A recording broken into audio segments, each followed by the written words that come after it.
Saudara, impian terjadi bukan karena apapun. Impian terjadi karena Tuhan sendiri. Dalam hidup manusia, ada banyak upaya yang dibuat orang. Orang berusaha dengan semua cara untuk mendapatkan yang jadi impiannya. Tapi saya belajar dalam kehidupan, saya melihat dalam hidup banyak orang, selalu ada faktor X yang menjadi faktor penentu. Ada banyak perhitungan yang hancur dan meleset karena sebuah faktor yang sama sekali tidak terduga. Beberapa abad yang lalu Eropa digoncang oleh ulah seorang bernama Napoleon Bonaparte. Dia mengobrak-abrik batas Eropa, menghancurkan begitu banyak negara. Jadi seorang diktator yang sangat terkenal sekali. Sampai sekarang dihormati orang karena kesanggupannya jadi seorang panglima perang yang hebat. Di tengah-tengah kehancuran Eropa yang sudah terbayang, satu hari dia berkata, "Aku akan ambil alih Rusia." Dan dia mengerti medan Rusia tidak mungkin ditaklukkan ketika musim dingin. Apa yang terjadi, saudara? Dia hitung dengan cermat segala sesuatunya. Dan dia berkata, kita akan mulai beberapa bulan sebelum winter, sebelum musim dingin. Dan kita akan taklukkan Rusia dengan cepat. Secara militer, negara itu tidak pernah bisa mengatasi Prancis yang begitu hebat dan dahsyat pada waktu itu. Dikerubuti oleh begitu banyak negara, dan dia tetap keluar sebagai pemenang. Saya mengerti ada begitu banyak orang Kristen yang berdoa. Orang-orang di Eropa mulai berdoa. Mereka dicemaskan kalau sampai Rusia dikuasai Perancis, maka seluruh Eropa akan ditaklukkan di bawah kekuasaannya. Saudara tahu ada faktor X yang tidak pernah diduga dan dipikir oleh Napoleon akan terjadi. Dia hanya melihat peta Eropa dan di peta itulah dia berkata, tidak ada kekuatan yang bisa mengalahkan aku. Tapi sejarah membuktikan sesuatu yang berbeda. Jauh dari Prancis, menyeberangi akan berbagai lautan yang ganas di dunia. Di sebuah daerah di Nusa Tenggara di Indonesia, ada sebuah gunung bernama Gunung Tambora, yang di luar peta militernya Napoleon. Dan tiba-tiba hari di mana Napoleon berkesempatan untuk masuk ke Rusia, gunung itu meletus. Para ilmuwan mengatakan letusannya begitu dahsyat, mempengaruhi akan atmosfer dan membawa akan hawa panas yang mengerikan di atas sana. Dan anehnya itu perubahan bergerak begitu cepat sampai ke Eropa.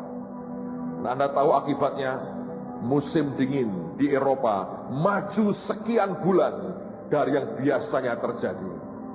Pada waktu tentara itu dikirim masuk ke Rusia, tiba-tiba winter yang tidak pernah terduga, sekian bulan maju, saudara. Dan ratusan ribu tentara Napoleon terkubur hidup-hidup. Sejarah membuktikan dia terpukul mundur di Rusia. Dengan kekuatan yang sudah berkurang banyak, dia kalah dalam sebuah perang besar di Waterloo. Siapa yang bisa menduga seorang kaisar yang hebat, seorang Bonaparte, hancur karena sebuah gunung Tambora meletus di tempat yang di petanya dia tidak pernah ada. Dan orang baru menyadari sekian waktu kemudian, ketika pengetahuan makin bertambah, orang bertanya, mengapa winter maju begitu cepat? Dan orang berkata, ada gunung Tambora yang meletus. Tahukah saudara, kita mungkin tidak bisa bangga banyak dengan bangsa kita. Kita negara penghutang 10 besar dunia, dengan negara terkorup 5 besar yang sangat hebat sekali. Setiap ada kontes korupsi, selalu dapat medali, saudara. Negara penghutang, kita dapat medali. Berprestasi kagak juga. Tidak pernah bisa lebih hebat. Saya baru pulang dari Malaysia, kita nothing, gak ada apa-apanya dibandingin mereka. Itu negara saya ke sana awal-awal 90-an. Kuala Lumpur itu nggak ada apa-apanya dibandingin Jakarta. Hari ini kalau Anda lihat bedanya luar biasa. Saya ke pelosok-pelosok lihat semua jalan mulus, oke banget. Saya berkata kok bisa ya? Kok bisa ya? Saya nggak bicara Singapura, saya bicara Malaysia. Saya lihat sesuatu yang berbeda. Tapi di tengah keterpurukan kita punya banyak bencana alam, kita punya banyak gunung. Lumayan satu di antaranya mengubah peta Eropa. Begitu Napoleon jatuh, seluruh dunia berubah. Karena Eropa menguasai dunia pada hari itu. Selalu ada faktor X yang tidak pernah duga bahwa itu akan terjadi. Kalau hidup kita hanya memperhitungkan perhitungan-perhitungan manusia, saudara akan kecewa. Tapi kalau kita mengerti di tengah keterjepitan seperti apapun, mari percaya, selalu ada faktor Tuhan yang bermain. Dan itu akan mengubahkan nasib kita. Dia jadi Tuhan yang membuat impian kita jadi kenyataan. Amen. Dia Tuhan dan Raja kita. Amen. Mari angkat tangan sama.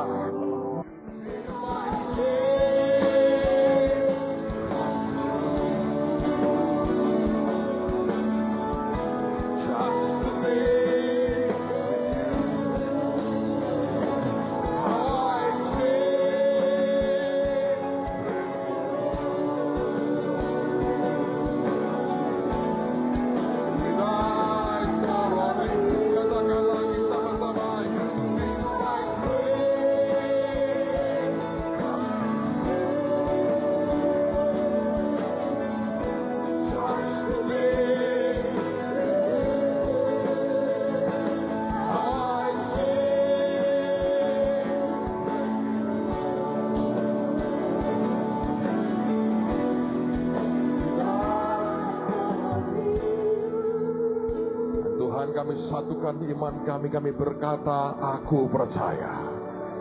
Kami satukan iman kami berkata, aku percaya.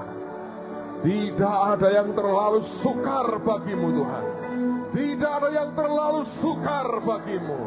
Tidak ada yang terlalu sukar bagimu. Semua impian kami akan jadi nyata dan sempurna pada waktunya. Engkau Tuhan yang membuat percepatan. Kami mau berkata, jadi dalam nama Yesus. Jadi dalam nama Yesus. Jadi dalam nama Tuhan Yesus. Yang percaya berkata, amen. Ya. Amen. Silakan duduk, saudara. Silakan duduk. Bukankah kita punya Tuhan yang luar biasa? Amen. Ya, impian jadi nyata. Kadang-kadang dalam hidup kita ini ada hal yang kita harus kerjakan. Satu langkah iman yang simple dan kecil dan sederhana akan mengubah banyak kehidupan kita. Alright, silahkan kembali ke tempat duduk Anda masing-masing. Yang sudah kembali, mari buka firman dalam Ibrani pasal yang ke-11.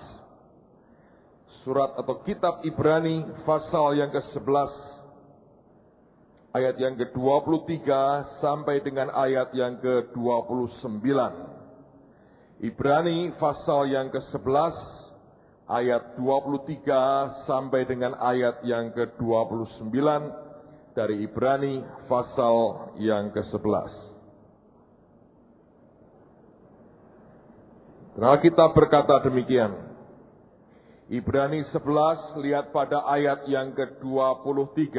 Ibrani 11, 23 sampai 29. Karena iman, maka Musa setelah ia lahir, garis bawahi, disembunyikan selama 3 bulan oleh orang tuanya, karena mereka melihat bahwa anak itu elok rupanya, dan mereka tidak takut akan perintah raja. 24. Karena iman maka Musa setelah dewasa menolak disebut anak putri Firaun, karena ia lebih suka menderita sengsara dengan umat Allah daripada untuk sementara menikmati kesenangan dari dosa. Ia menganggap penghinaan karena Kristus sebagai kekayaan yang lebih besar daripada semua harta Mesir, sebab pandangannya ia arahkan kepada upah. 27. Karena iman maka ia telah meninggalkan Mesir dengan tidak takut akan murka raja. Ia bertahan sama seperti ia melihat apa yang tidak kelihatan. Karena iman maka ia mengadakan Paskah dan pemercikan darah, supaya pembinasa anak-anak sulung jangan menyentuh mereka. Karena iman maka mereka telah melintasi Laut Merah, sama seperti melintasi tanah kering. Sedangkan orang-orang Mesir tenggelam ketika mereka mencobanya juga. Kalau Anda pernah nonton di televisi, saudara akan menjumpai sebuah program yang dulu beberapa kali saya sempat nonton, itu adu atau lomba memasak. 2 atau 3 orang atau lebih koki diberi bahan yang sama. Lalu kemudian mereka harus mengolah dari bahan itu dan dijadikan makanan yang sama. Ketika mereka mengolah dari bahan yang sama, mereka tujuannya memasak masakan yang sama. Ketika kita cicipi, kita makan, hasilnya sama atau beda? Hah? Beda. Apa yang membuat perbedaannya? Apa yang membuat sebuah masakan beda dengan yang lain? Saya mau tanya, siapa yang doyan makan di sini? Coba angkat tangan. Hobimu Anda makan, Anda suka banget. Angkat tangan tinggi-tinggi. Oke? Kalau begitu, kalau saya bertanya, Anda mestinya bisa mengerti dong. Sebuah restoran beda dengan restoran yang lain, sekalipun mereka menyajikan makanan yang namanya sama. Yang membuat berbeda di mananya? Hah? Bumbunya, rasanya. Mengapa rasanya beda? Kenapa? Masaknya mungkin beda. Ada lagi? Yang masak beda. Betul juga ya, yang masak beda. Yang masak beda, caranya beda, apalagi? Mungkin bumbu bisa sama, apalagi? Selera ya, betul juga sih. Kalau orang bilang enak, tapi kita bilang gak enak, so what gitu ya. Apalagi? Hah? Hei, orang-orang doyan makan. Resepnya, ya katakanlah sama. Menurut saya, sentuhannya memang beda. Kita boleh diberi materi yang sama, bumbu yang sama, semuanya sama, ketika diolah, sentuhan yang berbeda menghasilkan hasil yang berbeda. Orang, Anda dan saya boleh sekolah di tempat yang sama. Anda boleh bergereja di gereja yang sama. Kuliah di fakultas yang sama. Ngajar, diajari oleh guru yang sama. Ketika sekian tahun berlalu, apakah dua orang ini sama hasilnya? Sama sekali tidak. Ada sentuhan-sentuhan pribadi dari semua ilmu yang kita terima yang membuat orang itu beda hasilnya. Saya baru-baru ini di telepon, di SMS teman saya, anak-anak Loyola angkatan saya mau buat reuni. Mereka ingin sekali saya bergabung. Saya lihat tanggalnya tidak mungkin hari-hari itu kami akan ke Papua. Saya teringat akan semua teman-teman saya, sebagian lah, bukan semua. Dan saya tahu dari mana kami berasal dan dari mana kami duduk di kelas yang sama, diajar guru yang sama, lulus sama-sama. Sekian tahun berlalu, hasilnya berbeda. Karena setiap orang menyentuh hidupnya dengan cara yang berbeda. Tahukah Anda bahwa hidupmu itu engkau sentuh sendiri? Proses dalam hidup saudara seperti apa tergantung dari sentuhan seperti apa yang engkau izinkan berlaku dalam hidupmu. Musa dalam hidupnya ada sentuhan yang berbeda sekali. Dan hari ini kita akan belajar ada 4-5 poin penting yang Alkitab coba ungkapkan buat kita. Dan ini merupakan value, sikap, sentuhan yang berbeda dengan apa yang biasanya dunia ajarkan. nilai-nilai sentuhan yang berlaku dalam kehidupan Musa menjadikan dia orang yang sangat berkualitas. Dan jangan lupa, menjelang Tuhan mati di salib, dia berbicara soal kematiannya. Dia ngobrol, diskusi soal kematian dan kebangkitannya dengan Elia dan dengan Musa. Ini termasuk tokoh perjanjian lama yang muncul lagi di perjanjian baru. Yang seperti ini langkahnya luar biasa dan diajak bicara oleh Yesus menjelang Tuhan ke Yerusalem untuk disalibkan. Nah, kalau Anda siap, saya tunjukkan 4-5 poin penting sore hari ini yang saya berdoa akan mencelikkan mata rohani kita. Ada value, nilai yang berbeda.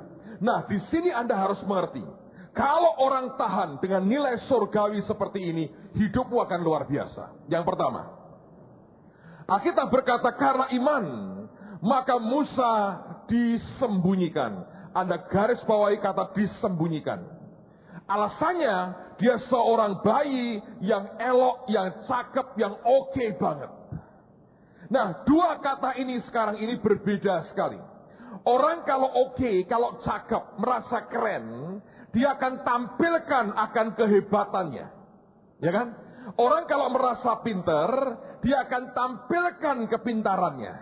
Orang kalau merasa cantik, dia akan tampilkan kecantikannya. Orang kalau merasa ganteng, dia akan tebar pesona kemana-mana. Tunjukkan kepada orang lain dan calon mertua betapa gantengnya dia. Dunia mengajarkan seperti itu. Dibuatlah berbagai kontes, berbagai lomba. Siapa yang terbaik, siapa yang paling kuat, siapa yang paling pinter, siapa yang paling ganteng, siapa yang suaranya paling baik. Dan itu yang dibuat oleh dunia hari ini. Kalau ada yang bagus, orang cenderung memamerkannya. Di dalam Tuhan, kalau engkau izinkan mulai sentuhan ilahi muncul, ada kalanya tiba-tiba engkau sadar. Dengan semua yang engkau punya, ada waktu di mana seakan-akan engkau ditutup dan disembunyikan. Anda boleh berteriak berkata, saya punya potensi. Tuhan berkata, aku mengerti. Karena itu aku sembunyikan engkau. Dalam hidup Tuhan Yesus, ketika dia sampai usia 12 tahun, ada tertulis apa yang dia buat dan apa yang dia alami. Setelah itu, baru di usia 30 tahun, artinya 18 tahun lamanya Tuhan disembunyikan dan disimpan. Tidak ada record apapun tentang Yesus, apapun tidak ada. Hanya orang mendengar rumor dari berbagai ajaran yang lain tentang apa yang dia buat. Tapi Alkitab tidak pernah menyebut apa yang dia buat. Dan orang disembunyikan seperti ini, belum tentu dia tahan, saudara. Karena orang selalu ingin yang dia punya diakui, dikenal orang, dihargai orang. Tapi apakah kita sanggup ketika semua potensi, keindahan, keelokan kita tidak muncul? Orang nggak bisa lihat. Orang bahkan salah mengerti dengan kita. Orang berkata seharusnya kamu begini, harusnya begitu. Tapi sesungguhnya ada sesuatu yang membuat semua potensi di dalam kita tersembunyi. Dan orang tidak mengerti ada sesuatu yang ajaib di dalamnya. Nah, banyak orang berkata, Pak, saya nggak punya apa-apa. Saya nggak bisa apa-apa. Belum tentu. Karena ada waktunya di mana Tuhan akan memunculkan apapun yang keluar dari kehidupan saudara. Banyak orang berpikir, orang-orang hebat adalah orang-orang yang dari awal dia berhasil. Dari awal dia sukses. Dari awal dia jagoan. Sebenarnya salah besar. Seringkali orang-orang hebat itu muncul di saat yang tidak pernah dia duga sekalipun. Dan tiba-tiba boom, sesuatu yang di dalam dia, yang tersembunyi bertahun-tahun, muncul ke atas. Dan orang dibuat berkata, ajaib sekali, kok bisa seperti itu? Ini yang pertama. Anda harus biasa membiasakan dirimu disembunyikan Tuhan. Jangan sok pamer. Jangan sok berkata, hei gua hebat, gua hebat. Tapi izinkan Tuhan mematangkan kita. Dan kalau perlu untuk sesaat menyembunyikan kita. Kenapa saya berkata enggak mudah? Saya mau cerita pengalaman saya. Saya lahir baru ketika saya usia 17 tahun. Dan di usia yang sama, saya mulai khotbah, saudara. Tamat SMA, saya sudah bisa khotbah. Dan saya tahu itu khotbah yang oke, bukan kacangan. Tapi tidak ada orang mengundang saya. Jadi saya struggle nih. Saya berkata, gua bisa khotbah loh. Di usia saya waktu itu saya berkata, saya bisa khotbah loh. Ketika saya umur 20 tahun, saya diundang disponsori oleh Billy Graham buat konferensi penginjil sedunia di Amsterdam. Dan saya termasuk orang yang dibayarin ikut konferensi di negeri Belanda tanpa bayar apa-apa. Ajaib. Mungkin saya termasuk peserta paling muda umur 20 ke Holland, saudara, karena ikut konferensi penginjil seluruh dunia. Anda bisa bayangkan, saya ngerti, saya bisa khotbah loh. Saya ngerti Tuhan berikan saya pewahyuan, saya ngerti itu. Tapi nggak ada orang undang saya. Disimpan itu membuat saya gerah. Saudara ngerti kematangan itu lahir dari banyak ketidakmatangan. Dan kemudian dididik Tuhan begitu rupa. Sehingga Anda dipaksa untuk matang bersama dengan Dia. Kematangan tidak pernah sebuah kerelaan menurut saya. Kematangan itu proses pemaksaan, dipaksa untuk matang. Karena orang hanya tidak rela, orang hanya rela untuk tidak matang sebetulnya. Apa yang terjadi? Suatu hari kami berupaya membuat saya diundang datang ke sebuah kota dan khotbah di sana. Dan saya masih ingat, saya pergi berdua tadinya dengan seorang teman, juga seorang gembala sidang. Dan di hari terakhir sebelum berangkat, ada satu orang baru bertobat, ikut gabung dengan kami. Saya pikir kita punya tim, bawa tim. Nah, pada hari-hari itu, yang namanya pelayanan pelepasan baru dimulai. Baru diajarkan. Dan cara ngajarnya sudah aneh banget, saudara. Lama-lama kita akan lebih oke, tapi waktu itu gawat. Anda kalau pelepasan harus muntah. Kalau nggak muntah, jarinya orang dimasukkan ke mulutmu, tekan lidahnya, muntah, iblisnya keluar. Jadi orang masuk angin itu orang paling bersih. Muntah-muntah itu bersih. Dari dulu diajar di awal seperti itu. Nah, teman yang baru bertobat ini baru dilayani pelepasan dengan cara harus muntah. Itu cuma itu top yang dia tahu. Melepasan sama dengan harus muntah. Saya nggak tahu soal itu. Kami khotbah di 2 kota. Saya beritahu saudara, kami gantian. Kalau saya khotbah, teman saya hamba Tuhan mimpin pujian. Kalau dia khotbah, saya mimpin pujian. Oke banget. Orang surprise. Ini orang-orang muda, umur masih belasan, khotbah begitu oke, mereka berkata, wow banget. Satu hari setelah seminggu, teman saya pindah ke kota lain. Dan 2 hari kemudian saya baru nyusul dia. Saya tinggal berdua. Siang itu saya tertidur. Tidur siang saya capek, saya tidur. Saya nginep di rumah Bapak Majelis. Gereja Pantai Kosta yang kuno banget. Anda bisa kebayangkan. Dan siang itu jam 1. Datang rombongan anak-anak muda, laki perempuan. Saya masih ingat ada satu yang wajahnya itu mirip Lady Di, saudara. Dulu orang berkata, ini kayak Lady Di. Saya nggak tahu, saya tidur. Dan mereka counseling dengan orang Kristen baru, teman saya itu. Dan dia hanya punya satu ilmu, pelepasan dan harus muntah. Lalu mereka digiring teman ini masuk ke garasi dari Pak Majelis gereja ini. Dan minta koran, dilayani pelepasan, dia masukin tangannya ke lidah mereka, laki perempuan. Muntah-muntah bukan karena pelepasan, tangannya bau saudara, masuk ke mulutnya orang. Saya nggak tahu, saya bangun tidur, semua selesai, sudah pada pulang. Hari berikutnya pagi-pagi saya disidang. Dan pada waktu itu ditanya, Anda menyesatkan, saya kaget dalam urusan apa? Lalu majelisnya berkata, kemarin kejadian seperti ini, saya kaget sekali. Dan anak dari majelis itu berkata, sebetulnya yang ini tidak ikut-ikut. Tapi temanmu itu yang ikut-ikut. Saya bilang, loh benar toh? Dia berkata, iya, kan harus muntah katanya. Gawat, saya bilang. Dan hari itu, saya diusir halus. Dia berkata, tolong tinggalkan rumah saya. Anda pernah diusir orang? Saya pernah diusir orang. Saya pindah ke kota lain. Tuhan kerja. Bulan berikutnya, gereja itu punya majalah bulanan gereja. Saya dan teman-teman saya, foto kami masuk di majalah itu. Dengan judul, awas penyesatan sedang terjadi.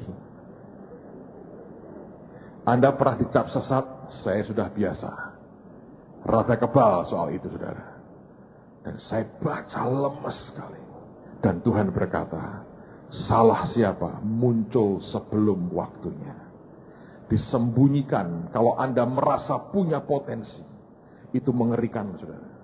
Tapi kalau Anda bertahan sampai akhir, saya beritahu saudara, pada waktunya Tuhan, Dia yang akan mempromosi kita. Amen. He was hidden. Dia disembunyikan. Itu poin pertama. Yang kedua, lihat kepada Ibrani pasal yang ke-11 tadi. Ini menarik sekali. Alkitab berkata begini, ayat yang berikutnya.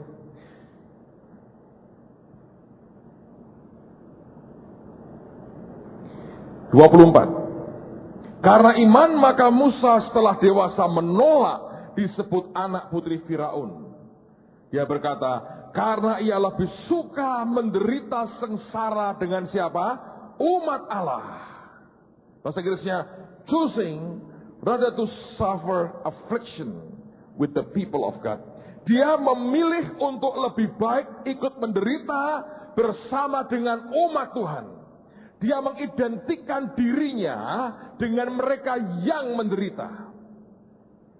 Dan ini berbeda dengan yang dunia ajarkan. Orang hari ini punya impian yang hebat-hebat. Orang pengen kaya, pengen punya rumah gede, mobil mewah, duitnya banyak di bank. Saya berkata baguslah kalau Tuhan memberikan itu kepada kita. Dan itu sudah begitu banyak. Di dunia semua orang punya kerinduan yang sama. Tapi ada orang bernama Musa yang memilih untuk menderita dengan umat Tuhan. Nah, ini pilihan aneh, saudara. Dan ini pilihan yang dipilih oleh Yesus sendiri. Kesetaraan dengan Allah bukan sebagai milik yang harus dipertahankan, tapi dia rela turun ke dunia sama jadi manusia. Ada seorang pendoa diberi Tuhan penglihatan. Penglihatannya itu aneh. Dia lagi naik mobil sebetulnya. Terus dia berhenti karena dia ngomong begini sama istrinya, yang berdua nih. Kamu beliin aku makanan dong. Kenapa? Ya aku lapar sih. Lo kan bisa makan. Ya pokoknya beliin makanan. Itu ada warung itu kamu beli makanan. Kalau bisa agak lama dikit ya. Kenapa? Ya ini aku berasa ini Tuhan mau ngomong sama aku dan dia mau ngomong pribadi. Jadi kamu keluar dulu. Saudara, kalau Anda punya suami atau istri atau pasangan yang begini, aneh kan? Makanya ini aneh memang. Dia suruh istrinya pergi di mobil. Dia lihat film kartun. Ada sebuah story perjanjian lama. Dan kemudian Tuhan menjelaskan. Cara menjelaskannya apa? Dia lihat Yesus. Di situ juga main film kartun. Saya biasanya berkata begini. Kalau Allah turun sebagai manusia. Sudah perendahan hati yang luar biasa. Allah jadi manusia. Kan Natal gitu kan? Allah jadi manusia. Gimana kalau Allah jadi kartun? Tapi saya pikir Tuhan itu punya sense of humor yang hebat. Dan dalam penglihatan itu dia lihat film kartunnya dan dia cerita begini. Ini orang sampai telepon saya berkata, Pak ini saya sesat kali ya. Kenapa? Begini. Saya ketawa, saya bilang tidak. Pak, apakah saya orang pertama yang diceritain Tuhan soal begini? Saya bilang tidak, kamu orang kesekian. Loh, saya kok terlambat? Saya pikir saya orang pertama. Ya, saya berkata, kamu pendatang baru, mana bisa kamu di pertama? Telat sebetulnya. Tapi dia lihat loh. Ada cerita, dan Yesus ikut main di situ. Tuhan itu punya kerendahan hati yang luar biasa. Musa memilih berkata, aku akan menderita bersama-sama dengan umat Tuhan. Dia mengidentikan dirinya dengan orang-orang yang susah. Kalau kita ingin di atas, engkau tidak pernah bisa menjangkau apapun yang di bawah, saudara. Tapi kalau engkau berkata, aku mau bersama mereka, tidak berarti engkau melarat atau mereka susah seperti mereka. Enggak. Tapi Anda duduk bersama dengan mereka. Bukan kau di atas dan kau memerintah dengan segala macam. Tapi hatimu ada pada orang-orang itu. Ini membuat perbedaan, saudara. Ini membuat perbedaan. Musa berkata, aku menolak disebut anak putri Firaun. Dan dia berkata, aku akan bersama dengan mereka yang menderita. Karena mereka anak-anak Tuhan. Jogja gempa. Apa yang kau buat? Beberapa orang datang dengan kamera, dengan video. Dia berkata, ayo kita lihat. Oh bagus ya, kasihan ya. Susah, kasihan ya. Ayo foto dulu, foto kenang-kenangan. Rumah ambruk buat foto kenang-kenangan. Nyengir, ceret gitu. Bagus kan? Lo lumayan loh, nilai. Sebetulnya bukan nilai itu. Dia pengen lihat, jalan-jalan. Siapa tahu ada emas gembeletak di situ. Siapa tahu ada yang diambil. Ada kan? Yang begitu. Sudah oke kan? Bagus kan? Tapi kalau ada orang-orang yang bisa duduk berhari-hari dengan mereka. Bicara kepada anak-anak itu. Tinggal menderita bersama mereka. Walaupun Anda spend 5-6 hari. Anda membuat perbedaan yang luar biasa.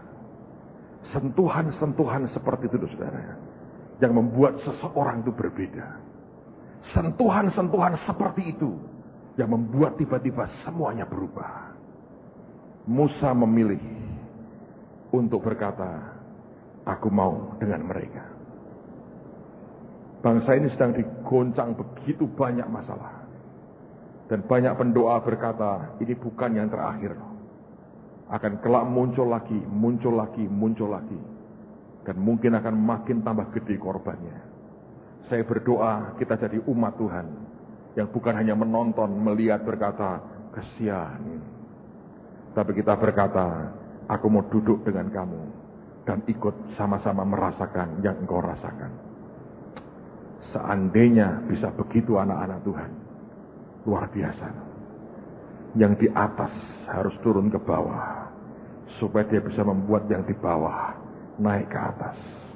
Yesus turun ke dunia sebagai manusia. Untuk membuat kita yang berdosa diangkat. Dan dibawa dalam terang Tuhan yang ajaib. Selalu prinsipnya harus seperti itu. Musa memilih untuk menderita. It's a choice. Saya pernah cerita. Ada anak umur belasan tahun.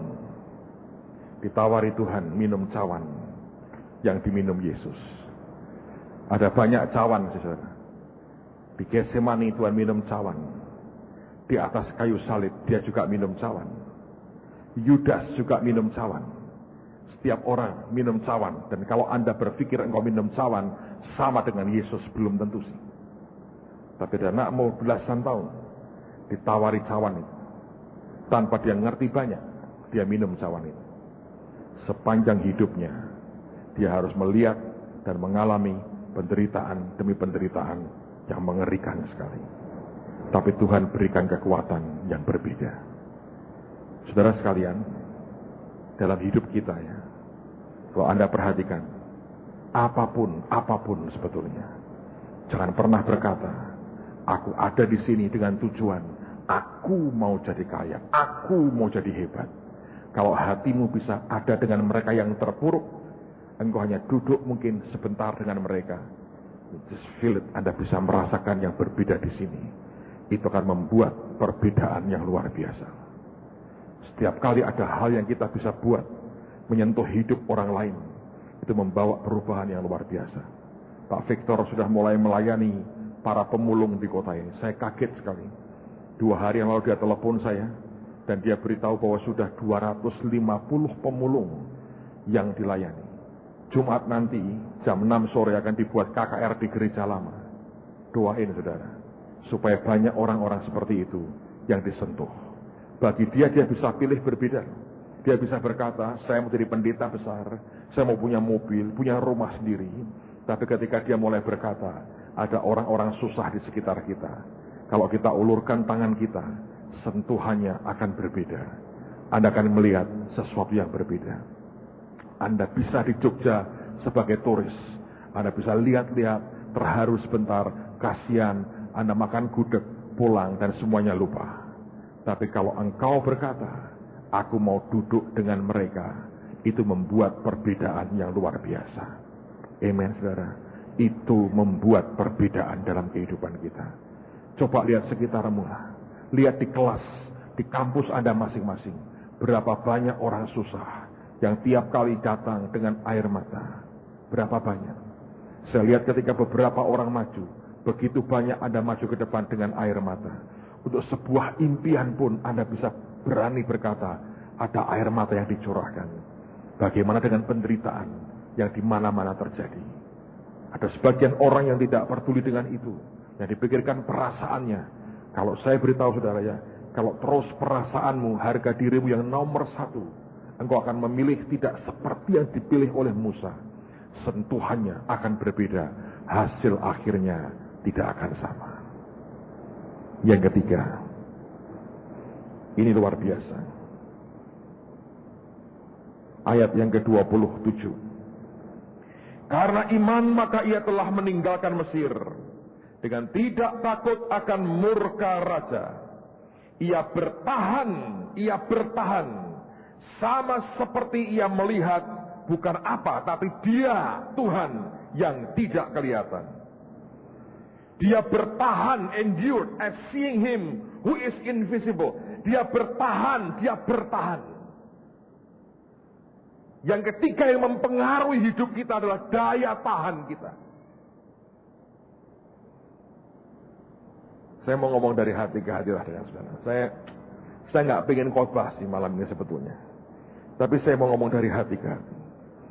Anda punya impian kan? Anda punya impian. Sebagian besar Anda punya impian. Gini ya saudara ya.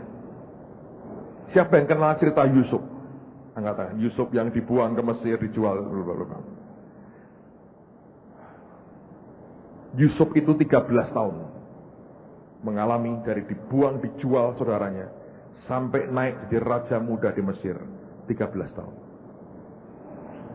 Saya mau tanya sama saudara. Apa yang membuat Yusuf bisa lepas dari penjara?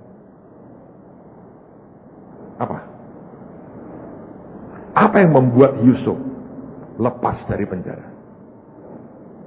Ada yang mau jawab? Jangan berkata, oh dia bisa menafsirkan mimpi. Loh itu kan letupannya. Tapi kualitas apa yang dia punya, kalau saya mau terjemahkan. Apa yang di dalam ini yang Tuhan lihat, yang membuat Yusuf itu bisa lepas dari penjara. Ada yang mau jawab? Kenapa? Kerendahan hati. Dalam hal apa?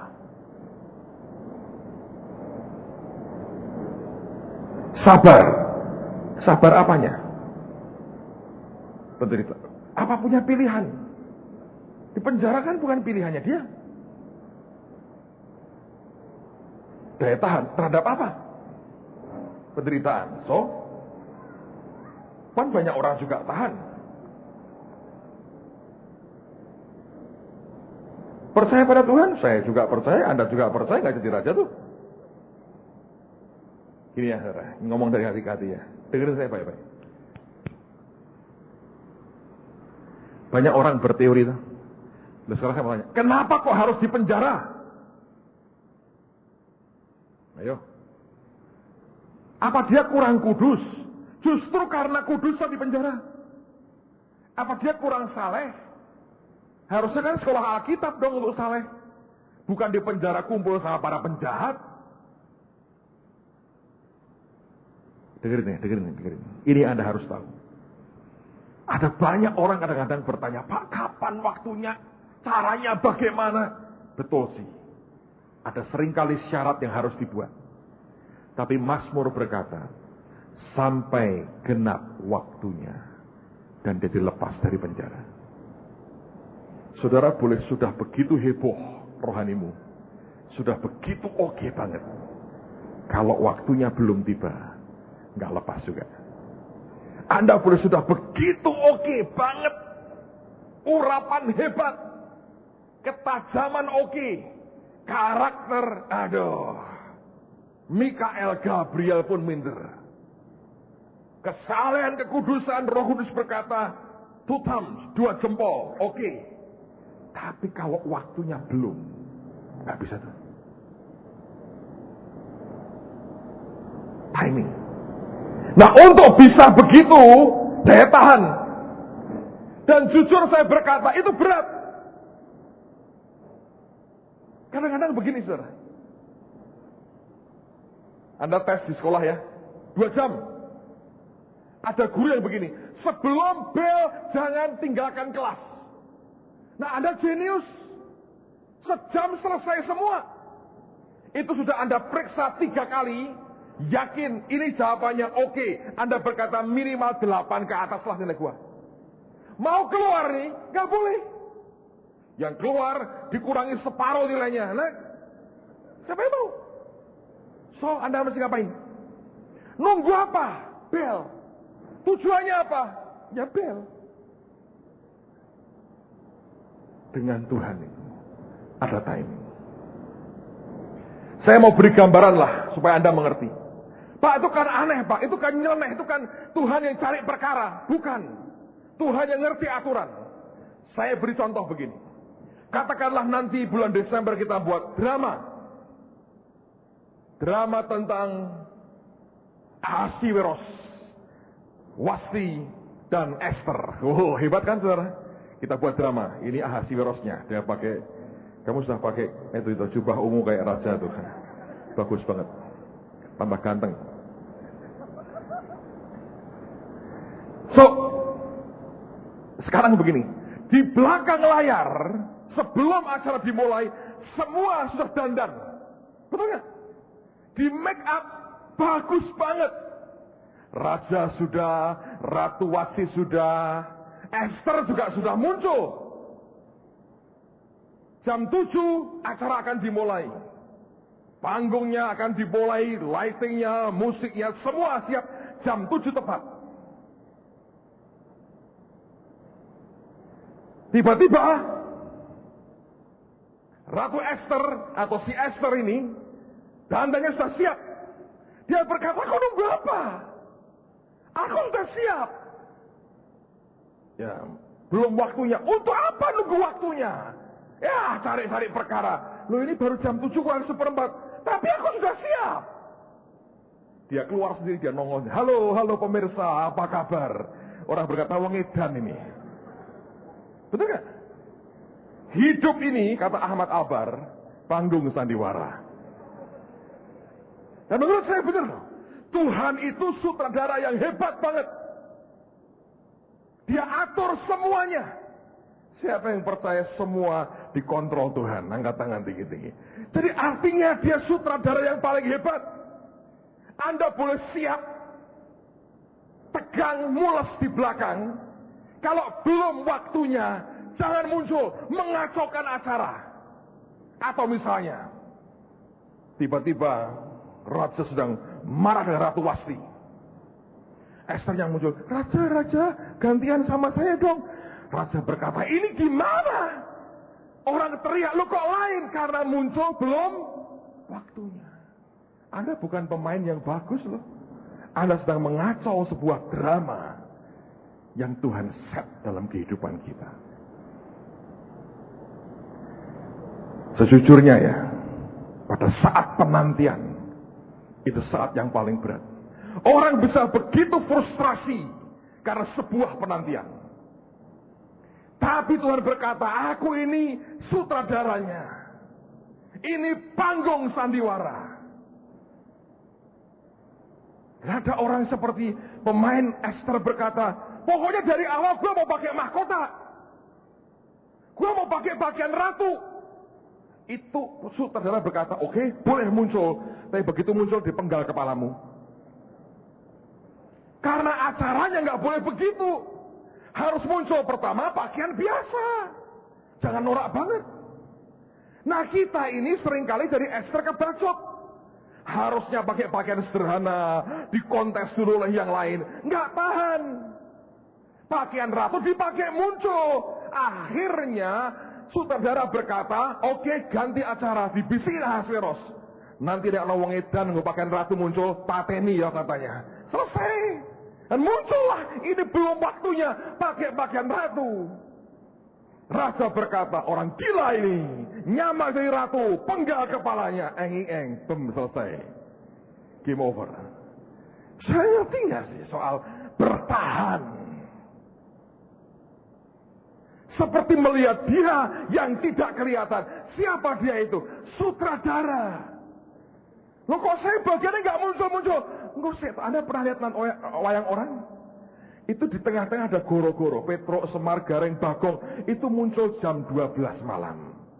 Nah kalau bagian dari bagong-bagongan, please tunggulah sampai midnight. Jangan muncul di depan. Semua hidup kita ini ada skenarionya. Kapan munculnya, gimana munculnya. Semua bentuk eksperimen dari manusia kita yang tergesa-gesa, tidak mau nunggu Tuhan, akan berakibat fatal dalam peran kita selanjutnya. Amen, saudara. Kalau Anda berperan sebagai pengawal di sebuah kerajaan, pokoknya Anda melotot sambil pegang senjata, gini aja. Sudah jangan ngomong apa-apa. Raja salah ngomong, diemin. Jangan ikut bicara. Kalau Anda ikut bicara, loh Raja kok ngomongnya gitu? Salah loh Tuanku Raja. Itu dipenggal juga dalam cerita, saudara. Endure, bertahan. Karena seringkali belum waktunya. Anda paksakan muncul. Engkau sedang mengacau sebuah skenario Tuhan yang ajaib pada akhirnya. Amen, saudara. Coba belajar jadi pemain yang oke. Tenanglah. Anda dalam skenario Tuhan itu ujungnya hebat kok. Tapi kalau engkau muncul di tengah jalan, belum waktunya. Akan fatal, saudara. Akan fatal. Tolong jangan ganggu jalur cerita Tuhan. Pak, tapi di belakang ini nyamuknya banyak. Wis toh, aja alo dolanan nyamuk itu, pingsut atau apa terserah. Bertahan pokoknya. Apapun yang terjadi, bertahan. Seperti engkau melihat dia yang tidak kelihatan.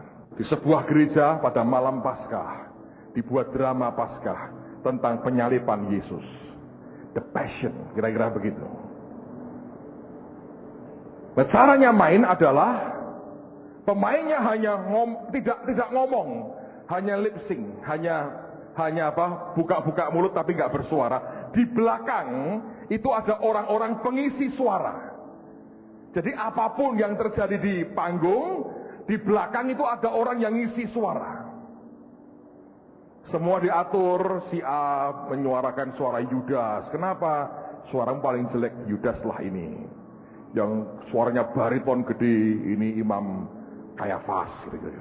Ada orang yang dipilih suaranya Yesus. Katanya urapannya kuat sekali. Dan dia harus bersuara ketika Yesus harus bersuara. Drama dimulai jam 7 malam. Penonton sudah siap semua. Di bagian lain dari Jakarta sedang ada kemacetan yang mengerikan. Apa yang terjadi? Yang bersuara menyuarakan suara Yesus kena macet. Dan tidak ada kuasa untuk membelah lalu lintas Jakarta. Pada zaman itu belum ada handphone. Dipanik, dicari kemana, di rumah sudah berangkat, kemana orangnya tidak ada. Belum ada handphone, Anda tidak bisa dihubungi. Anda stuck di tengah jalan karena kemacetan, tidak bisa bergerak trafiknya. Panik, sutradaranya panik. Semua sudah menyuarakan suara yang masing-masing sama. Dan pada waktu itu, Panggung pertama akan dimulai dengan Yesus disiksa dan dicambuki. Harus ada suara Yesus yang mengerang, berteriak kesakitan, mengaduh karena cambukan. Orang ini panik. Saya bersyukur Tuhan kita sutradara yang tidak pernah panik. Dia tidak pernah panik, dia cool sekali. Dia atur semua sempurna. Hanya pemain-pemainnya suka panik, saudara, dan suka frustrasi. Dia sutradara yang oke banget. Tapi kita ini pemain yang hobinya panik, hobinya senewen, hobinya nervous, hobinya stres. Dia sih cool banget, saudara. Kita yang kacau. Nah, waktu itu dia panik orang ini. Dia lihat ada salah seorang kru yang tugasnya itu mungkin cuma narik layar. Tinggi besar badannya. Laki. Dia tidak peduli, dia panggil orang ini, dia berkata, "Lu bisa nggak gantiin peran suara Yesus?" Terus dia berkata begini, saudaranya, "Pokoknya gampang ini. Tuhan nggak ngomong banyak lah. Babak pertama nggak bohong-bohong. Pokoknya kalau dengar suara cambukan, teriak seperti orang kesakitan. Bisa nggak?" Ini orang berkata. Dia tidak bersuara, dia hanya menganggukkan kepalanya. "Bener ya, bisa ya?" Anggukkan kepalanya.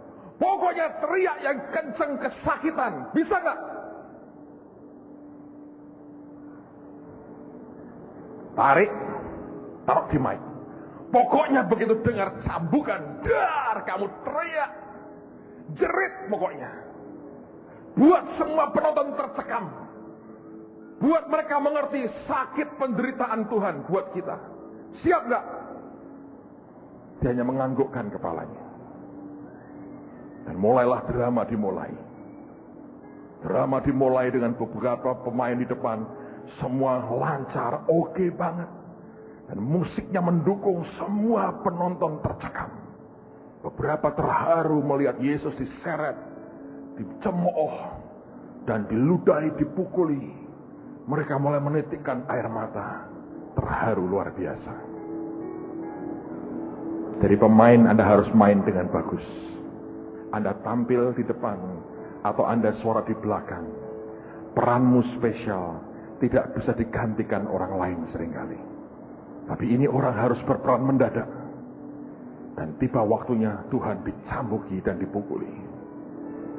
Dan saudara sudah jawili ini orang peran pengganti. Siap. Teriak yang kencang. Kesakitan ya. Bisa. Dan akhirnya di drama itu dimulai. Tuhan diikat di sebuah tiang. Cambuknya mulai menghajar badannya. Semua orang menjerit sebetulnya. Waktu dilihat cambuk itu mulai diangkat. Pemerannya algojonya hebat banget. Dan dia pukulkan cambuknya. Nggak kena badan sih. Tapi dipukulkan ke lantai. Dar! Begitu letupan cambuk itu menggelegar. Orang ini teriak yang di belakang. Ada!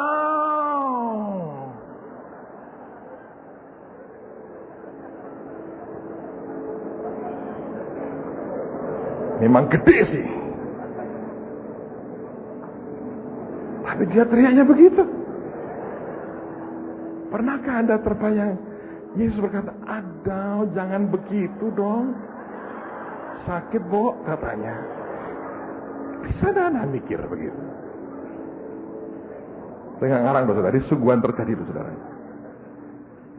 Menurut saya itu Yesus paling feminim yang pernah terjadi. Bukan sebuah penghinaan sih, tapi kesalahan sutradaranya dan kemacetan Jakarta. Nanti pulang jangan itu yang diingat-ingat lah, saudara ya. Saya mau berkata, mainkan ranmu di panggungmu dengan baik. Setiap orang punya stage, punya panggung yang berbeda-beda. Jangan telat. Jangan telat. Kalau engkau tidak mau suaramu berubah jadi kayak begitu, jangan telat, saudara. Harus on time, persis waktunya. Anda ngerti saatnya. Sampai saat firman-Nya genap, harus begitu. Amen. Terusin lagi. Lihat Ibrani 11. Tuhan begitu baik. Bagusnya kalau Anda seorang pengkhotbah, kadang-kadang kau perlu mengkhotbahi dirimu sendiri tanpa orang tahu. Yang keempat. Ayat bukankah kita punya Tuhan yang luar biasa? 28. Karena iman maka ia mengadakan Paskah untuk membersihkan darah, supaya pembinasa anak-anak sulung jangan menyentuh mereka. Nah, kalau Anda perhatikan sebetulnya Musa melakukan tindakan yang profetis. Apa hubungannya darah domba dengan malaikat yang mencabut nyawa? Tapi semua yang diperintahkan Tuhan, walaupun tidak masuk akal kita, belajar dilakukan. Tindakan profetis ini menghasilkan perkara yang luar biasa. Dan saya mau persingkat pada ayat yang terakhir, lihat perbedaannya. 29. Kalau Anda baca dari ayat 23 tentang Musa, semua Musa. Tapi di ayat 29 bagian yang terakhir ini Alkitab berkata, karena iman maka, bukan Musa, Alkitab berkata siapa? Mereka telah melintasi Laut Merah sama seperti melintasi tanah kering, sedangkan orang-orang Mesir tenggelam ketika mereka mencobanya juga. Dari Musa di saat terakhir bukan hanya Musa, mereka.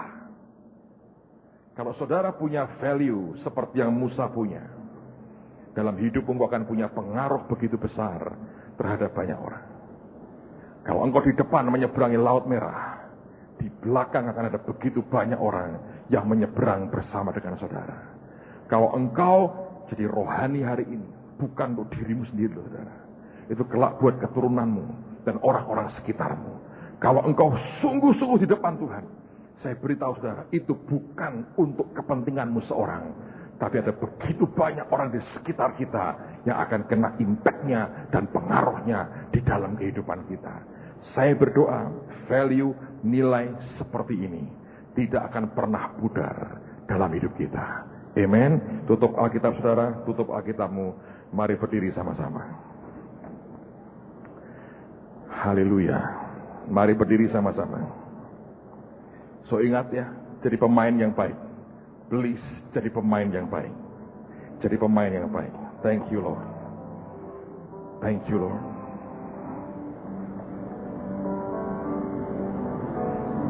Saya sedang khotbah diri saya sendiri. Saya punya impian yang kadang-kadang suwe banget sih Tuhan. Nggak segera gitu loh. Dia berkata, goblok-goblok, karena begitu. Main yang bagus. Nyamuknya banyak, pingsut sama nyamuk atau umpet-umpetan sama nyamuk, terserah. Jangan muncul sebelum waktunya. Saya harap ini jadi rema buat Anda. Kalaupun tidak, saya tidak peduli, karena itu rema buat saya. Saudara pikir saya siapkan khotbah itu tidak, itu muncul di atas tadi. Saya berkata, ya, amin Tuhan. Aku mengerti yang kau maksudkan. Kalau saya tadi blow on, goblok-goblok, saya sedang goblok-goblokin diri saya sendiri, saudara. Ada banyak hal. Kadang-kadang bisa gemes, gregetan, betul. Ayo.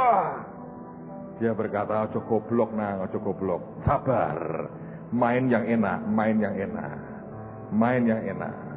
Mari main yang cantik. Pada waktunya muncul. Semua ada skenarionya, semua ada blueprintnya. Jangan gegabah, jangan terburu nafsu. Anak nggak tahu apa-apa, nggak peduli saya. Itu direma buat saya. Saya berkata amin. Lu jangan goblok-goblok. Seringkali waras. Tuhan luar biasa. Mari main cantiklah saudara. Ngotot, Anda muncul sebelum waktunya.